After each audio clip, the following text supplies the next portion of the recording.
Drop it. This is either going to be a dud or a stud. We'll have to find out and see. We'll leave it to the audience to decide. I've brought these guys in here. We've been trying to do this for a while. I needed these four all to agree to show up. They finally did. They don't know what we're going to talk about. Here in a minute, I'll give you what we're going to talk about, and then I'll give a little context before we start, and I'm just going to let you guys roll. Give the mic back to Kyle here. But first, let's guess. I'm going to give you 3 guesses what we're talking about. 1, every time you miss, I'll give you a hint. So without any context, what are we doing today? I thought we were talking about masters athletes because we're all a bunch of old, grumpy, curmudgeon coaches. Well, maybe not all of us, but I am. Is that one of our guesses, guys? We got to pull together as a team and figure this out. Well, he already told me that wasn't the truth. That's wrong. So. All right, I'll give you 1 hint. Just a guess on something you knew wasn't it? All right, first hint. What is something that brought all you guys together? Max. But I didn't bring myself together. Wrong. CrossFit. CrossFit. Second, third and final hint. Who was the first CrossFit Games champion? James Fitzgerald. All right, so here's what we want to do. I want to talk about OPT and James because I feel like in the CrossFit history, because he kind of had a falling out, he doesn't get his flowers. And we all might have reasons why we don't like the guy. Me personally, when I was running Shrugged. Like credit. Credit, yeah, Okay. yeah. When I was running Shrugged, he was always like super smarmy with us until he wanted something. Then he was like, can I do a show when it served him? So I have reasons to maybe not like the guy. To give him credit, he might have grown and we all changed. But at least at the time, I was like, come on, dude. But because he had a falling out with CrossFit, he never gets, you rarely hear him being talked about as the champ. And you rarely hear that he was the first person to start. I mean, it's the whole reason you guys all met, right? Yeah. Yeah. So I just want to have you guys, I'm going to hand the mic back to Kyle and we're going to tell the story. I wrote down a couple things we could talk about, which is, and I'm just going to hand this to y'all and let y'all roll, but who is he? The history of the blog, and then how the community all came together through that.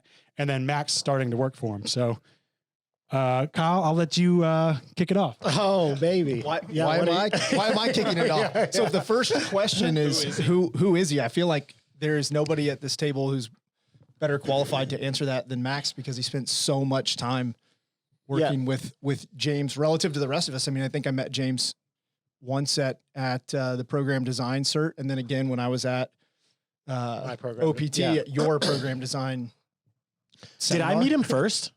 Or you guys? I don't know. I met him at Garage Games in like 2009. Yeah. Or yeah.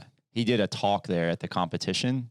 Yeah, And I think you were already like in the community when I Yeah. started working for him. So I was like, that's when I had already been following the blog, and then he came out and I met him and was like, oh, like he has a completely different perspective on training than anyone else is doing right now. Yeah, I can't even remember. Oh, you know what it was? So to answer the question more specifically, he won the 2007 inaugural CrossFit Games. And at the time, I think there was a CrossFit Total, a long run, and then a row, pull-up, shoulder to overhead workout. 1K I think there were row only into 5 rounds of and they repeated that at the games. I think it was only those 3 They did it workouts. the year I was there. Yeah. It was 3 workouts. It was more like they called it the Woodstock of fitness. And he was part of the original people that were on .com that were really elevating and making the game more competitive. There was like Brett Marshall. Yeah, OPT. What was he? AFT? AFT. Spieler was on Spieler. I can't even remember who else was on it. I mean, but Josh Everett. Yeah, Josh Everett, like all the OG type people. Then I heard about the Black Box Summit situation that happened. And there was, James was there, Greg Everett, Rob Wolf. There were a couple people that were very like intellectual, cerebral, coming from academia or coming from sport performance that were basically trying to elevate the whole level of CrossFit. And there was kind of a blow up, and I guess that caused a lot of friction between HQ and that group of people. Do we have any idea what the blow up was about? Because I've heard about this, but I have no context about what happened in that scenario. Yeah, I remember. The big one was Russell Berger during Greg Everett's talk, I think. Yeah, so Greg Everett was talking. So there's something Mike Bergner teaches in the Bergner warm up and in his Q system, and then Greg Everett went up and was saying that we were basically giving CrossFitters the wrong information about how to correctly lift and was using reference slides of like the best lifters in the world. I think it was related to the third pull and like pull under as a, do you remember that? I think so. I think so.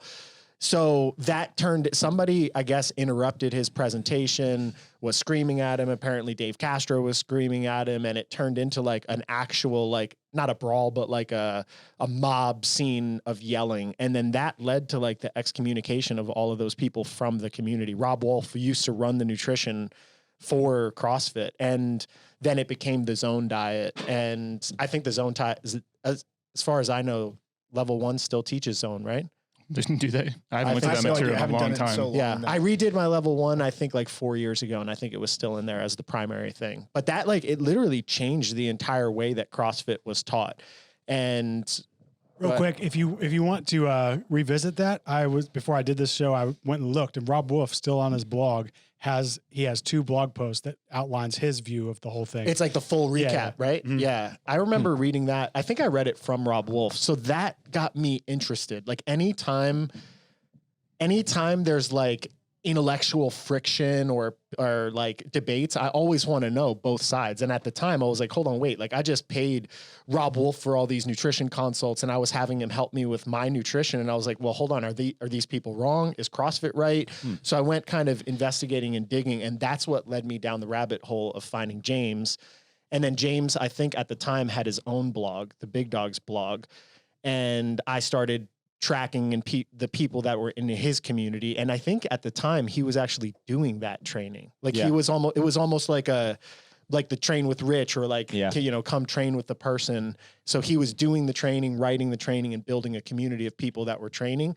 And it was very different. He brought like tempo from Poliquin into it. It was a lot of exercise science from Canadian academia, The whole structural balance balance concepts. A lot of the metabolic conditioning was very intervalized and structured and like written out with like, hey, these are like power-based intervals. And it was like terminology that was very new. Yeah. Paint a picture of what the CrossFit competitive scene looked like prior, and then when that came around. Like, what? Will they hear that, or should I repeat what you just said? Yeah, so Yeah. Chris said, paint a picture of what the competitive scene of CrossFit at the time looked like what were people doing before. Yeah, the idea of a blog wasn't really there yet. It was .com. You followed .com. Sorry, like other blogs. A lot of people didn't necessarily share their training that I was aware of. I think at that point it was like you did .com, and then whatever .com wasn't providing, you would go to other resources. So like I was going to Catalyst, and like I was trying to pull from other resources to put together. And then when I found OPT's blog, it was like the real most rounded one I found, where it was like, oh, there's weightlifting progressions, there's tempo, there's like a lot of strength work, and it was more volume. About when was that? Like 2009, 2010? 2000, I think I got on there in 2009. The big difference to me was it looked like training versus like, so if you go to CrossFit.com back in the day, which was 2009, 2010, you might have a workout that was literally like 1-1-1-1-1 strict press. And that was it. That was your whole day. Yeah. And it's like, it's okay still to do get that. in Still there, like that, moving. yeah. But there was never any training in there. And so as the sport was getting started and you started to get a little bit more faces in the media and like, oh, this is something I can compete in. People who are getting out of their sport of choice and they're trying to find the next path. They want to take it seriously, and to take it seriously, they needed another outlet for a way to get better at it. And looking at the Big Dogs blog back in the day, it's like, oh, this guy is actually putting thought into what it takes to train at a sport that nobody else has thought about yet. Was it really the first? Because I didn't really get in and I wasn't aware of the Big Dogs blog and all that until like 2011. But when it first started, was it really the first kind of full training program, like a synthesis of everything? Probably that you not, would need? but he won the games and he was super visible. So, people gravitated toward that. Well, there were a lot of people, or I don't know about a lot of people, but there were definitely people in the space at the time that were starting to realize that if you wanted to be competitive in the sport, you couldn't train like the methodology and .com was saying. Like it wasn't enough. You weren't going to be good at running once every however long it came out in .com. You needed to be on a running program, or if you wanted to snatch well, these people that were in the weightlifting community are like, well, we touch the barbell 5 days a week. And some people do it 5 days a week and do it 2 times a day. So it started to bring out this concept of like, okay, now we're in a sport and now it's training. And James had a sport background. And I think he was also like, he was trying to educate the market. And I don't think a lot of the other people that were training like that, they were still saying, oh, I'm doing CrossFit. But then you watch, like you brought up the Miko Salo documentary, and you look and he's like getting up in the morning in a closet doing long, slow row intervals that are not intense, that are like, oh, this guy's doing like, he's doing other type of training. He's not just in here like morning session, slam a 2K PR for time. And I think James was kind of the first person that was outward in trying to say like, hey, here are the methods. Here's what I'm doing. Here's how I became good. Here's what I disagree with from the CrossFit methodology. And the winning just helps give you the platform to do that. It's not that he was the first one to take methods from other sports and like endurance training and weightlifting and bring them in. It's just, he was just the most visible because he was the champ.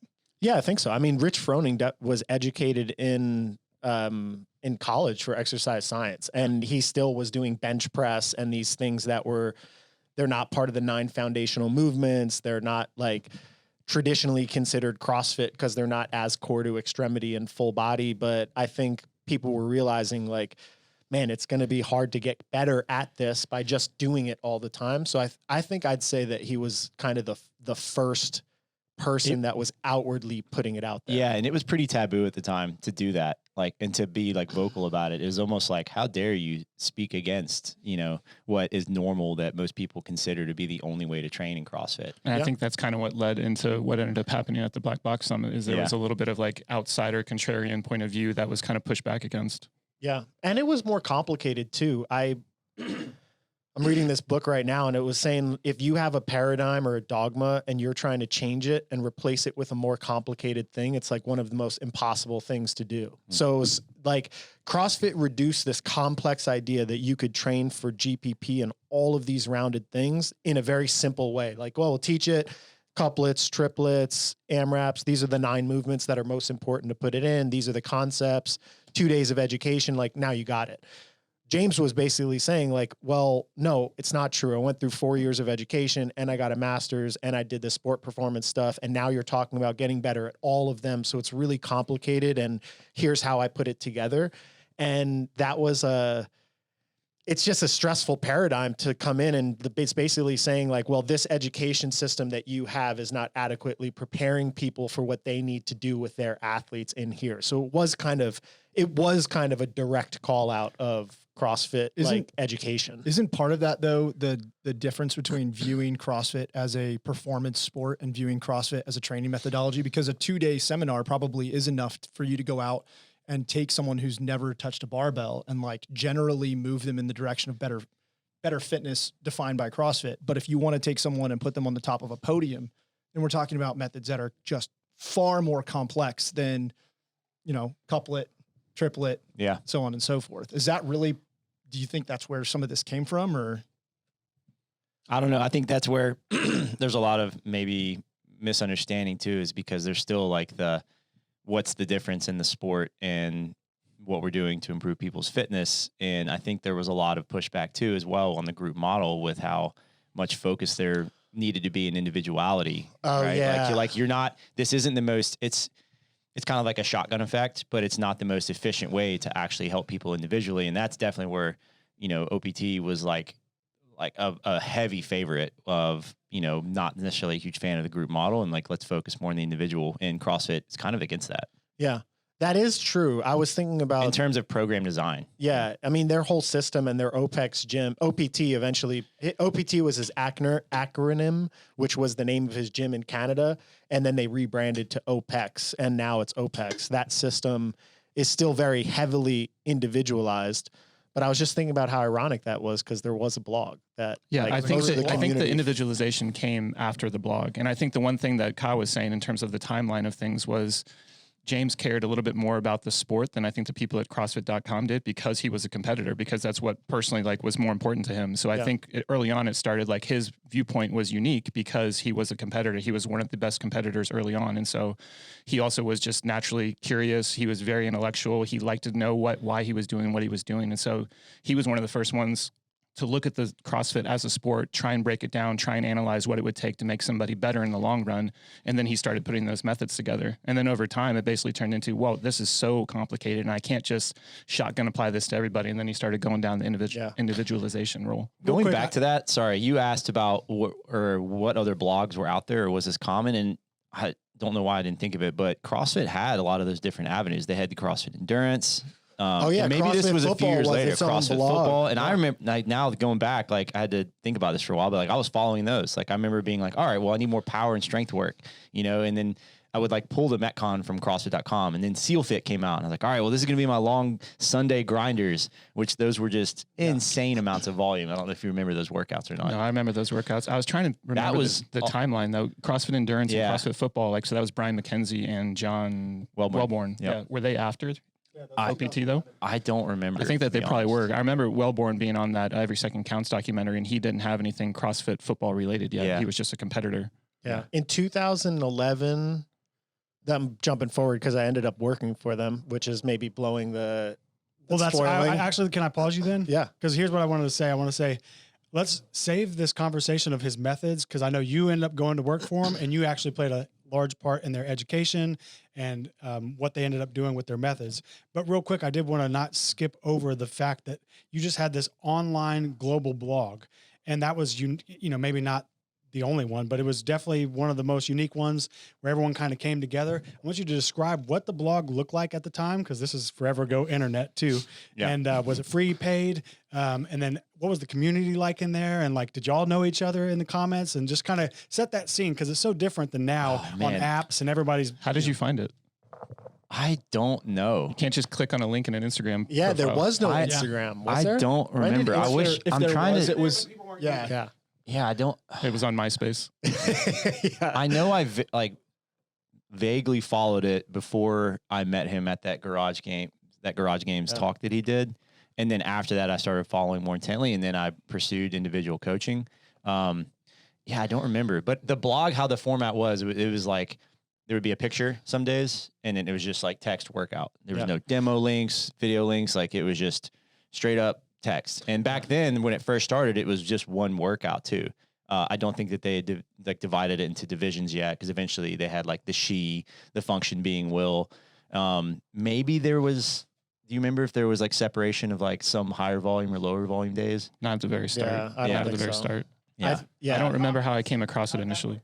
And all the results were like, so it was literally a blog where you just go and leave comments. So like the same way you see a YouTube video. Just how like .com still has that. Yeah. It was I guess it was really he took the .com model and just replicated it and said, okay, well, I think I can do it better, and here's my version of that programming. And then he became the like champion of the methods, right? Like he goes in and actually does them, and then is using his own performance, because he continued to compete well after 2007. I mean, he won, but the games kept getting better and better and better. And like the younger, more talented athletes came in and kind of phased him out. But he was probably in his older mid to late athletes. 30s and was still competing on a pretty high level.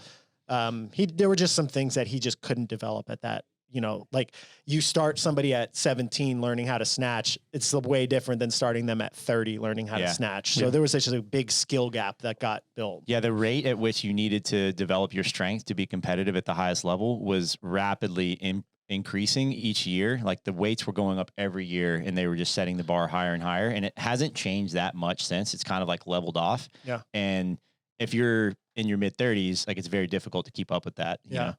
Especially as long as he'd actually trained.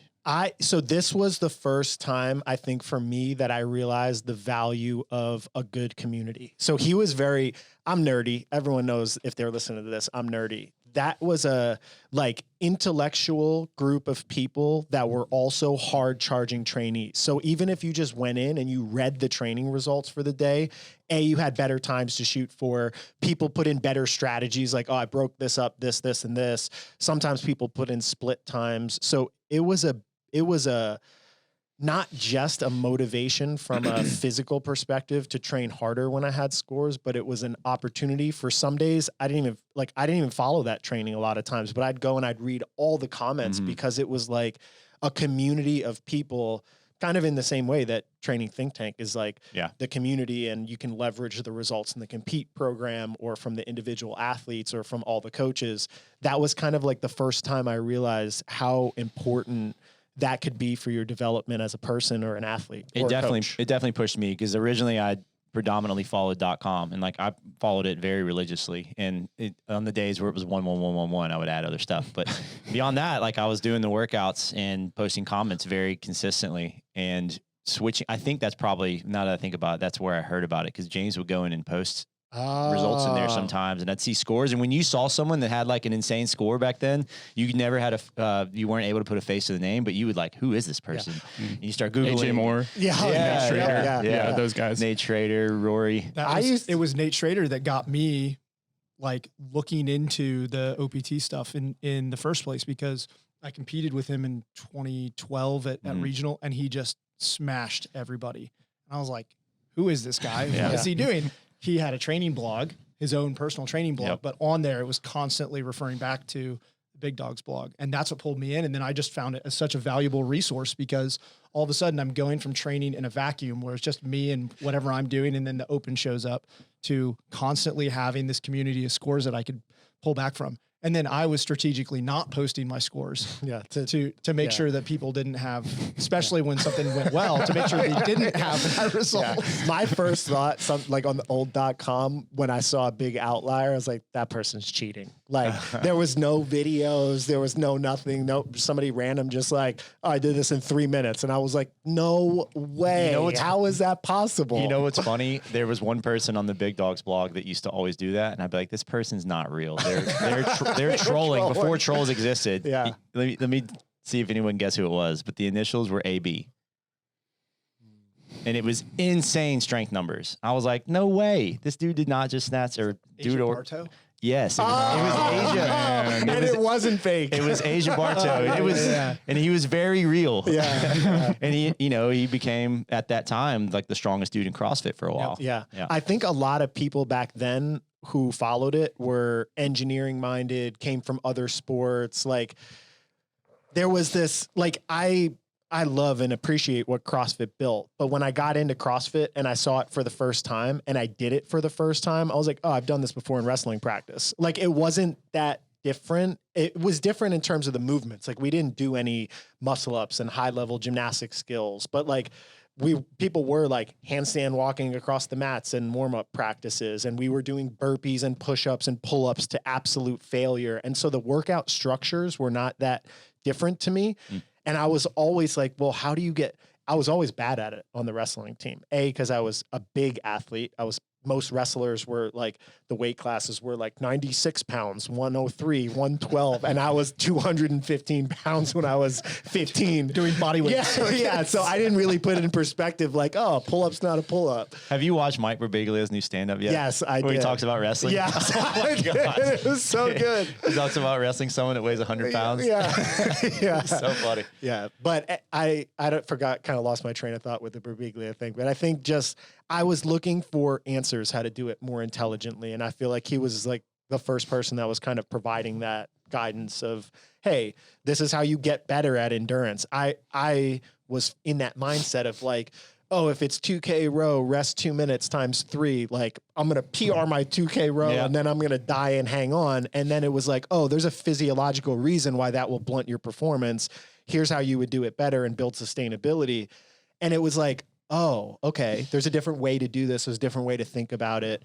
And he just provided that platform. It was definitely one of the first times, at least in this sport, that I had seen anyone come up with like a differentiation between training and testing. Yes. Where Yes. like you could do a 3x2K row testing where each one is its own score, or you could do it as a training session where you're holding like, 80% of your 2K. Yeah. Or something like that. It was the first time I'd seen that in the sport. Yeah, I mean, it was my name when I came into CrossFit was Pukin Mike, and like it was the first time someone had ever sat me down and was like, "Hey, you can pull back on some earlier sets and be faster in the long run." And I was like, "What?" But when do I puke? It goes against everything I know.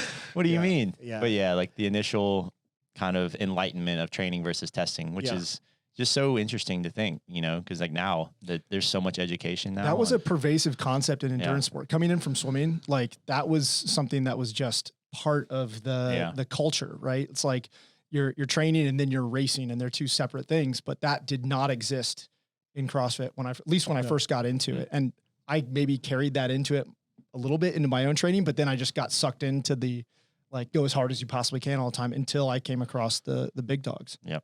There's still a lot of people, I think, that have an old guard mentality, like just go in and hit something hard. I'd be very curious how many of them are like 10 years in and they say high intensity, and how many people can actually elicit high intensity by doing that. But it's still something that you kind of have to fight for. Even with younger athletes that I work with now, I'm like, hey, like if you want to do this for a while and you want to keep getting stronger, like you can't. Caden, for example, I wrote 20-minute easy cool down bike, and he was like, in his results, I pushed this so hard, my legs burned, it was good. And I was like, no, that's not what we're doing. So you have this, it's very hard to get out of the racing mindset because the success in it is how good you are at racing. So it's hard to be like, oh, well, sometimes I'm training and not racing. And it wasn't a popular concept back then. Now I still think like, it's probably 50-50, like within the athlete realm. It's definitely not overwhelmingly popular still. Yeah. But I think part of what resonated with all of us when we saw it or were exposed to it is like, oh man, there is a way to go about this with like a longer term mentality. And like, we were all competitive back then, but it was like, I want to be competitive short term, but also know that I'm getting better in the long term. And like his approach just lent itself to that. Like this is a way that you can train and get better, not just with an eye on just like the next 24 hours. Yeah. I also had been training. I'd say like maybe by 13, 14 years old, I started like being on a legitimate training program year round. So by the time I found CrossFit in my mid 20s, I was already like 10 years into training. And I also realized I wasn't the most volume tolerant trainee. And I was really intense. I was not a puker, but like do a workout and then be sore from it for like 2 or 3 days and be hard to recover into it. So I think it appealed to me also because it was the way that I needed to train myself. I didn't have the physiology or the natural skill and energy systems that some people, they just like can come in the morning, go hard on Monday morning, and then hard on Monday noon. And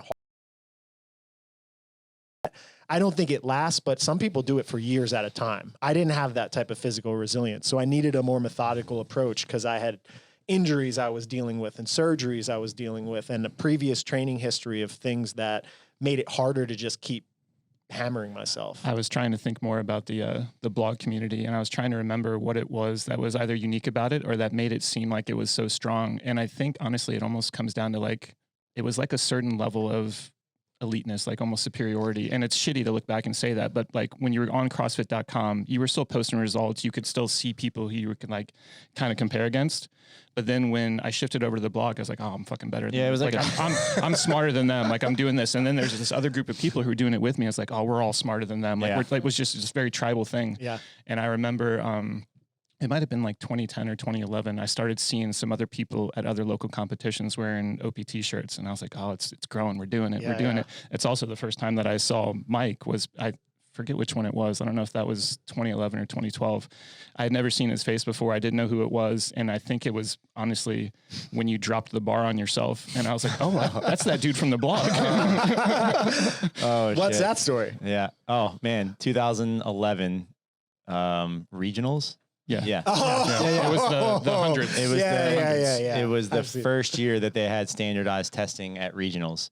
And it was a hundreds workout, and it was 100 pull-ups, 100 kettlebell swings, 100 double unders, 100 overhead squats. That order may not be exact, but I know for sure. Right? I think that was it. I know for sure the overhead squats were at the end. And that was like, they call it the AJ Moore year. Yeah. You know, if you don't know the history of lockout. that, like it was Unclear judging standards. a kettlebell swing was extremely unclear standards, but it was one of those where you got caught in a trap if you had a judge who was trying to do his job.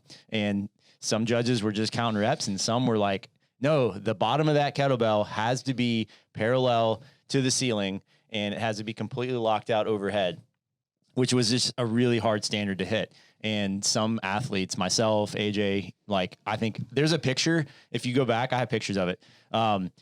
I'm kettlebell swinging at like the 5:30 mark, and you like go through a couple more slides and it's like 13:12 and I'm still kettlebell swinging. I got so many and my hands were so bloody from that workout. And I mean, the kettlebell swings were a part of it, but like I was just like, it was like a 25-minute time cap or something. And I like worked through the entire thing, just doing reps nonstop. And I was partly blown up too, you know, like I didn't have the ability. I didn't understand like pacing that well yet. Yeah, you were pukey, Mike. But like, yeah, like I like bonked in a CrossFit workout and like lost function. We got to like maybe post the video. Yeah, like it's been posted like a couple years ago, but like it is funny to watch. It where took you're you like 2 minutes to do one. I had like 5 overhead squats left, and it took me like 2 minutes to do At them. 95 pounds. Yeah, like I'm finishing my last one, and I'm drunk, and I drop he counts it, and I drop the bar behind me, and I lay down, and he's like, no rep, you can't do that. And I was like, so everyone's like, you hear the crowd yelling like, Mike, get up, like,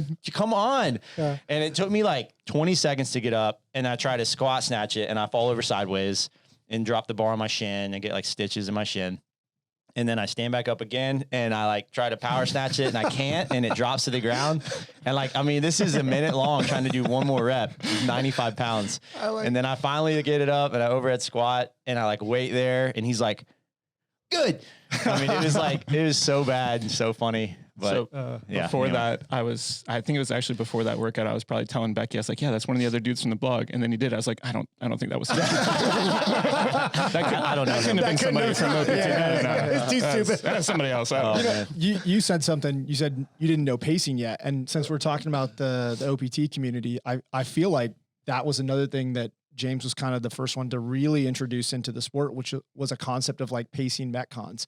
And that was right around like 2011 to 2012 to 2013, where like the pacing kings started to show up in the sport. So like that hundreds workout, someone who had done the pull-ups in like 5s to start would have ended up just absolutely annihilating everybody at that time. Now the sport has come full circle. Well, now people can just do them in giant sets. But at that time, he really did bring in the concept of like pacing with the map stuff, the aerobic stuff and things like that, which did change the way that people approach the sport and really did elevate the level of the sport at the time. Yeah. I think there were more people back then that were talking about it. I feel like his real contribution was more on the bringing the sports science into the sport, whereas that was like practicality. I think I just always assumed that people like us who would, or maybe you two in the early days, you'd go out really hard and blow up at the end. I always thought, oh, that's physiology. Like these are the powerful athletes that it's happening to. I didn't realize that you could like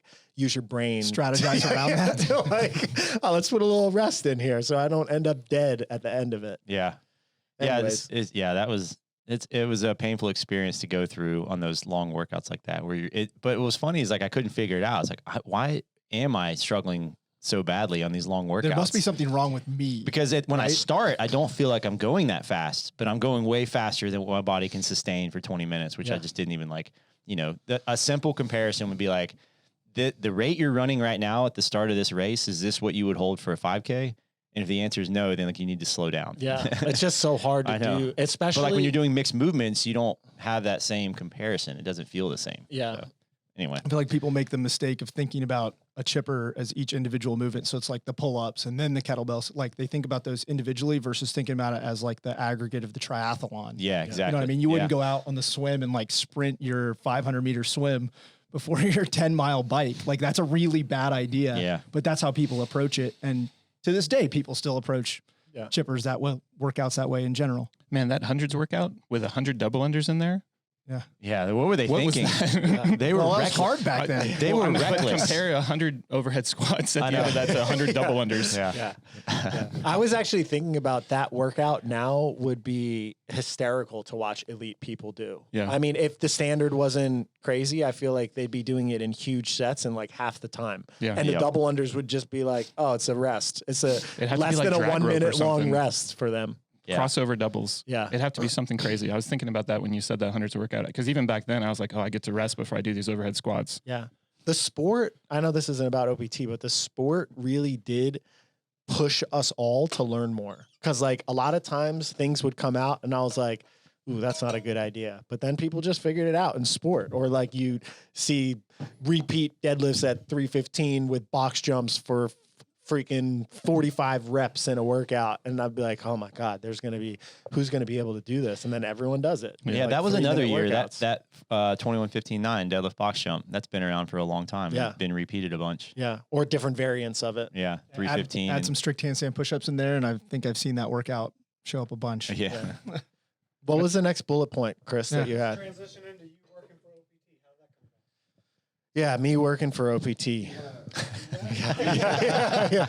So tell me about you working. Chris wants us to talk about Max working at OPT and how that played out. Well, it started. Dave Hochberg, who's been on the podcast before, got me into CrossFit. And at the time, I didn't really care that much about CrossFit. I was more so like mixed martial arts, Brazilian jiu-jitsu. And I thought of CrossFit as like, oh, I'm going to go to CrossFit one day a week to get tougher. And then I was also bodybuilding and swimming for endurance stuff. And then I was doing jiu-jitsu. So I was kind of doing similar training to what I'm doing now, except I was just doing CrossFit once a week. And it was all like, I would go in and it'd be Fike on Bad, or I'd go in and it'd be Fran, or I'd go in and it'd be Helen. And it was literally just like show up and do a test every time. That's fun. That's how I got into it. Same? I would run and I would bodybuild with my roommates, and then I would go to CrossFit twice a week because I had like a punch card. Yeah. But then the CrossFit started getting so hard that it was like eating into my ability to do the other stuff. So I was like, Exactly. I'm just going to do this more. Yeah. And then Dave was like, hey, there's competitions that you can do. And people do this competitively. And he was like, I think you'd be pretty good. But at the time, I was still like, I remember I went to like, it was in Boca Raton or Delray Beach, Florida, which is like, you know, hoity-toity, lots of money. And I remember coming into their classes after I just got surgery for cauliflower ear and had my whole fucking head wrapped up, taking classes. And they were all like looking at me like, who is this guy? But I was just doing the classes. And then we went up. I think there was a thing called the Iron Curtain, which was in Orlando. It was a competition by this guy, Leo, who was one of the early gym owners. And it was like, Is he a Russian dude? yeah, Russian dude. I remember that And guy. it was went to very, the it was game, just so eye-opening how it was like, I got crushed. And there were workouts with pistols, and I had never done pistols before in my life. And you were allowed to put something underneath your heel. So I put my heel on top of a 45-pound plate and just like hammered out pistols for the first time in a workout. My knees were so trashed, and I was so sore for like 3 weeks after that I questioned whether or not I would want to compete in the sport. But because I got smashed and because my ego got so humbled, I was like, I want to get better at this. And I was already having hesitations about fighting because I went down with the pro team and got kicked in the head and had a residual headache for like 3 days. And I was like, I just don't know if I want to deal with brain damage. So it kind of gave me this alternative outlet. And I hired James as a coach because Dave was like, dude, you got to look at this blog. Okay, this blog's really good. Then I went and did one of his educational courses with James, which was about nutrition.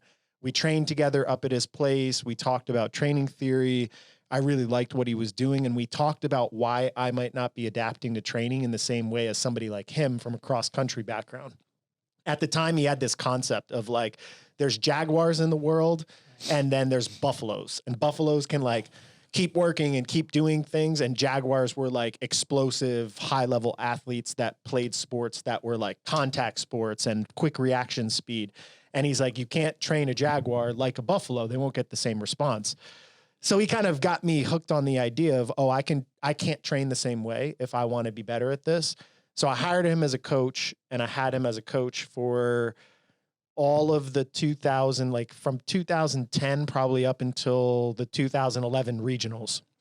Then he came down to Delray Beach and did a program design seminar, talked to Dave and talked to Sarah. And at the time I was building out like one-on-one coaching, personal training type stuff out there. Their gym had just expanded, and he talked to them about hiring me to go out there. So he took his business from Canada down to Scottsdale in Arizona, and they were really building like at the time, I thought it was a very innovative concept. There was like a medical director, they had cryotherapy, they had blood draws, they had an educational room that they were going to teach their courses in. They had a very small gym. It was like 1,000 square foot gym that had 10-foot ceilings, no rope climbs, no nothing.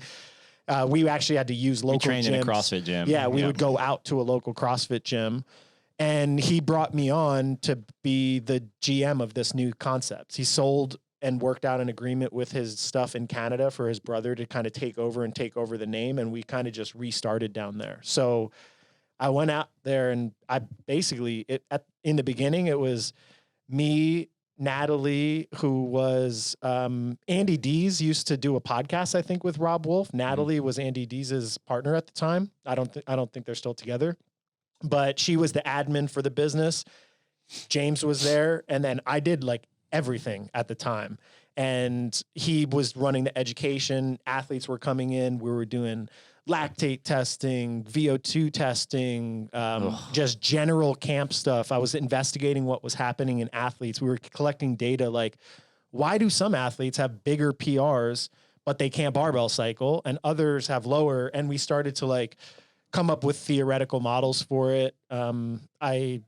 I took the blog over, and that's when it expanded to which we started to realize like women in training for their upper bodies were not adapting the same way that men were. So we added in a lot more upper body gymnastics work and gave that this is the she blog. Then we did a separation of, he called it function, being, and will. I think will was like elite athletes, function was like intermediate athletes, and being was just like general training. So we started to differentiate the levels of athlete, because I started realizing like people are dying on this volume. Like they're just not handling it. So we switched that up. I think those were the only four. I think it was function, being, will, and she. Yeah, that sounds right. And the will had like multiple training sessions. It'd be doubles and triples sometimes. Yeah. I'm still actually in their educational, I think I'm still in their educational videos. Perrin just sent me a picture of it. I don't know if that's from their education or like a relic that she saved, but I was like the demo person and all their assessment stuff. Then we started upgrading and rewriting the program design, because we started realizing, hey, the cyclical energy system work, like what you were getting if you were doing row 2 minute, rest 1 minute times 5, was very different if you were doing like thrusters. You couldn't do thrusters for 2 minutes. I was like, these are not the same. So we started, at the time, we're just brainstorming. It was kind of, at the time, it was like putting two very nerdy people that loved training and loved testing with a group of athletes that were really dedicated to the process.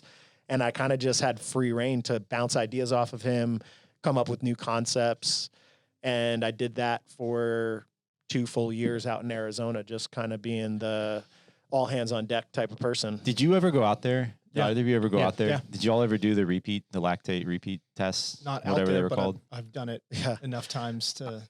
One of the first times Burned in I my went out mind. there, I did that, and you were there, and you were pricking our finger.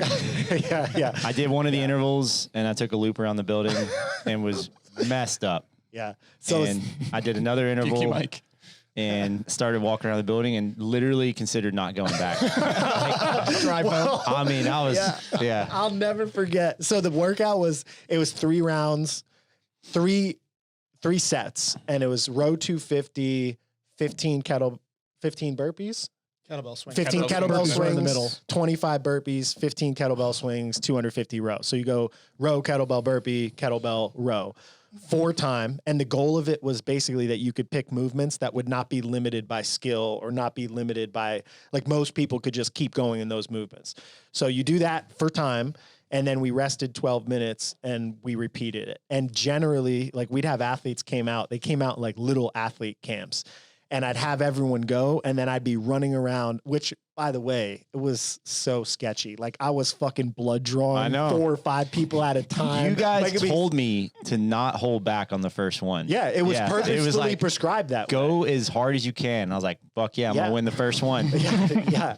Man. I remember, I was going to tell about that story. I remember that we did it, and Matt Baird won the first one, and then he went into the bathroom. It was like the 10-minute mark or something like that. He went into the bathroom, and he didn't come out for like 5 or 6 minutes. He was like, I just really had to go to the bathroom. But there were a lot of times that people like first interval, I don't remember what the best times were, maybe around like 3 minutes or something like that. Yeah, is that right? Yeah, it was something gross. Sub 3 and was then insane. And then there were like 2-minute fall offs where people were doing burpees and just like falling to the ground and barely getting up. And we were there like, come on, keep going. You can do it. Just like Day one. yeah, it was, we were going 5-day camp. Yeah, so hard all the time. And then we did build to a max power clean and then 8 minutes to do as many as you could Yeah. at 90% of Yeah, that that. was Like nasty. we did so many, but there was so much learning that happened in that time as well. I might have pushed the boundaries a little bit. I've throttled back and gained more wisdom now, but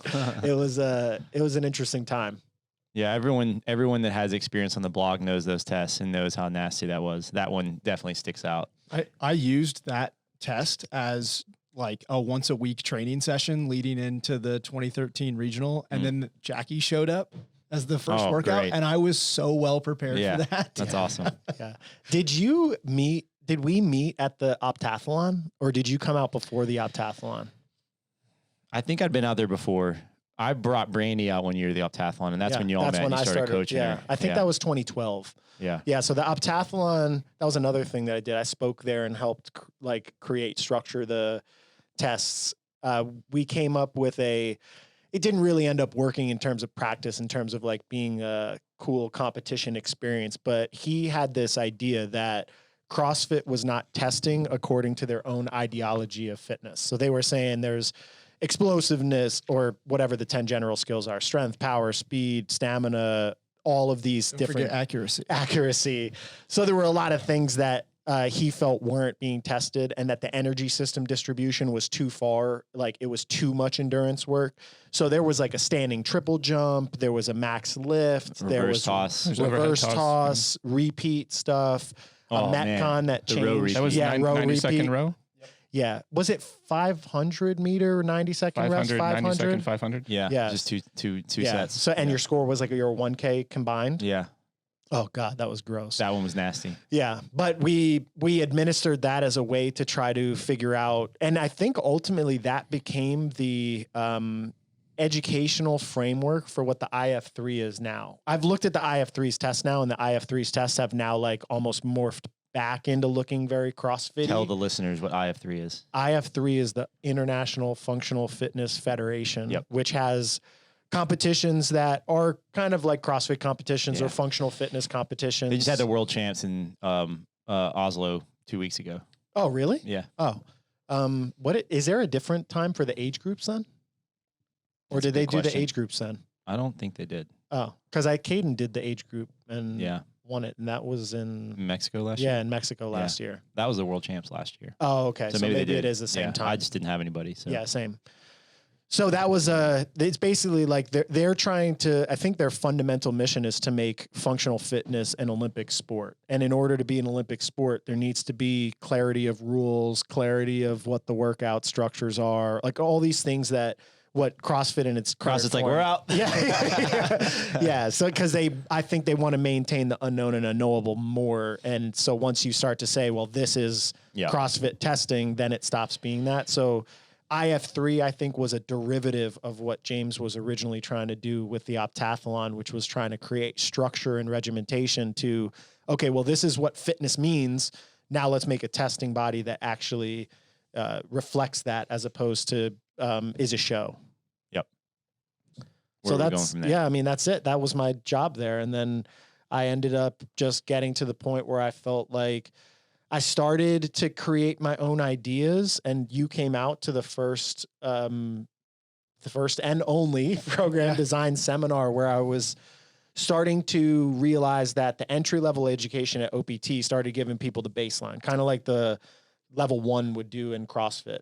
And I was like, okay, but now there's way deeper questions that are coming. So people are starting to ask questions like, hey, you're doing max lifting and you're doing tempo training and you're doing these endurance things. How do you pair this together in a week? How do you do these things with Jaguar type people and these things? And I started to realize that there were more than 2 distinct categories of people in terms of their expression. It wasn't just powerful people and enduring people. There were people that were fast. There were people that were strong under load. There were people that were enduring. There were people that were good at just some of those combinations of things. So I started being like, okay, I want to put together some of my own education. And I started a program design seminar there. People came out to it. And then I just kind of had a differing opinion. And I think maybe just by nature of how my mind and my personality works and where I was coming from emotionally, I think I had to be in charge. Like I had to be leading the way things were being done. As an example, I tried to be a middleman in trying to squash the beef between CrossFit and OPT. I went out to CrossFit football. I met with both of the Russes back then, but there was so much animosity between the two groups, and there was so much hurt and potential like legal issues in terms of like reputational risk and all this stuff that like as an employee of his business, I couldn't really be involved in. Like I didn't know what he went through. So there were things that I was just like, all right, I got to do this kind of on my own. And that was kind of the inception of Training Think Tank and moving on. But it was an important mentor. And I think my process of development, he was, to me, if I look back on it and can be like as emotionless as possible, or just think about like, what did he contribute to my growth? He was like a gateway drug for intellectual development and strength training. So he gave me the framework of saying, oh, this is how CrossFit is done. And then I was so intellectually unsatisfied with what I got that it led me to read all of Everett's books and read all of Paula Quinn's stuff. And I went and took it BioSig, and I took Paula Quinn level 1 and Paula Quinn level 2. And I took functional medicine courses. And it was just the place that introduced me to, hey, this is where all the good information in the market is to get better at this stuff. And it just sparked my intellectual curiosity and gave me a friend to break the ideas down with. And then when I started TTT, that's the concept. It was like, bring in more people that think about this stuff and ideate and test and refine methods and think of it like this really difficult problem that you're trying to solve, and put a lot of good minds on solving it, because one person's thoughts in a vacuum are never going to be the optimal. Yeah. I think gateway is a really interesting way to think about James. If we're thinking about like being grateful for what he provided us. I mean, he obviously put all of us together, but when we were talking earlier about old blogs and old communities, like if you think about it, like he influenced CJ Martin and Invictus. He influenced Ben Bergeron and ComTrain, Rudy and Outlaw. Like everybody took something from him, and then a lot of them went off and started doing their own thing. But like he was the starting point for a lot of it. Like I think like you guys talk about the old training camps, or like even just the idea of a coach for a high-level CrossFit competitor. I'd have a hard time picturing somebody who did that before him. Everybody else was just on their own, writing their own stuff, picking and choosing like Mike was. Yeah. He was one of the first ones to gather athletes together to try and coach them individually. He was a huge pioneer in the sport, and he had such a positive influence on so many of the early people. And then now from there, it's just sort of grown and grown. Yeah. He also did a lot of consulting with people that were outwardly saying, oh, I just do CrossFit, but privately training like they were athletes. Yeah. Maybe there was a financial incentive for that to be the case, but there were a lot of people in the early days coming to him for information, ideas, even just sharing a program and being like, oh, what do you see?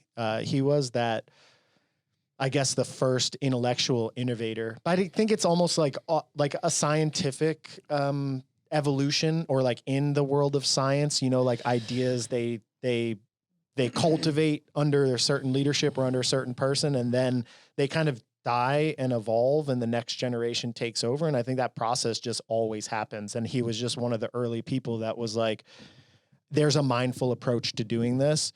And he was maybe just a little bit more combative, or this is the right way. And maybe a little bit more like, everyone has their own individual way, and that's kind of the goal, is to find it. Some people will be more in groups if they're not as committed. Some people, if they're athletes, need to be more individualized. And I don't think I've never been as intellectually confident. I've always been more intellectually curious. And like, I get an idea and I'm like, is this right? Like, I just have too much skepticism, even my own ideas. He was the first experience I had as a coach that guided me, and he didn't actually write my program design originally. I went to that course and he offered us to like basically consult and like guide my own training. So I would write it, and I would send it to him, and he would like look over and be like, take this out, add this.